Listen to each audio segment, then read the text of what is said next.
And I will not leave you on a plea for money. That is gauche and disgusting. I will leave you on the story of the night I realized I was getting divorced. Very much illustrative of the thesis I just presented to you. That's right, used thesis. That's why I got 4 stars. Now,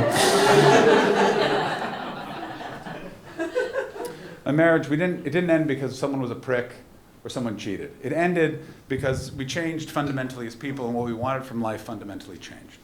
And our relationship didn't adjust to this change fast enough, and it broke. And we didn't realize that. So we just spent 6 weeks fighting with each other because we still loved each other, but didn't know why things were suddenly different. I don't know if you've ever fought with someone all day, every day, for 6 weeks. But by the end of it, my first thought every morning was, and another thing. At night she would sleep, I could never sleep. I would just wander LA where I live, just thinking about the fight we'd had that day, thinking about what the fight would be tomorrow. And I remember being stood at a crosswalk, and I just realized, my essence is defined by this one thing, and I need that to be who I am, and I like being who I am. And my wife's essence is defined by this one thing, and she needs that to be who she is. If that's taken away, she can't be who she is, and if mine's taken away, I can't be who I am, and that's not fair. And our marriage is structured in a way where one of us is going to lose this. That can't happen. And then I realized my marriage was over. And I think my legs were so worried about this decision, they carried me away from where I was thinking about it. But unfortunately, it carried me into the middle of the road. So I'm now coming to grips with the fact I'm getting divorced while cars are literally whizzing by my butt. Finally, a white car just gets like right here to my legs and just leans heavy on the horn. And I don't know if any of you have ever been divorced. Bald man, second row. I'm just guessing. Definitely.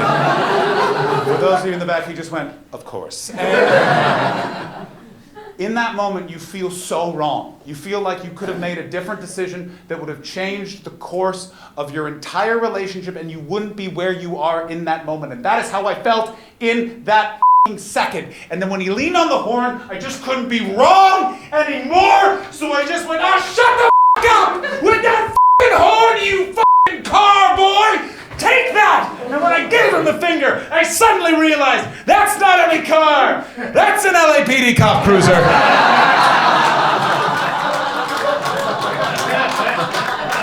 Oh, good, I'm going to jail and getting a divorce. Which is not something I want to experience, but is a country song I would listen to. I knew I needed to say something. I saw the car door open, saw the cop's shoes hit the pavement. Just thinking like, oh, you can't go to jail. Because if I go to jail, I have to join a gang. And like my heart is with the Latin Kings, but with this complexion, it's Aryan Brotherhood or nothing. And I saw him rise above the doorframe, and as soon as I saw his eyes, I just went, Officer, I am so sorry. Are you married, sir? And then he said, I am. I understand. Goodbye. And then he got in his car.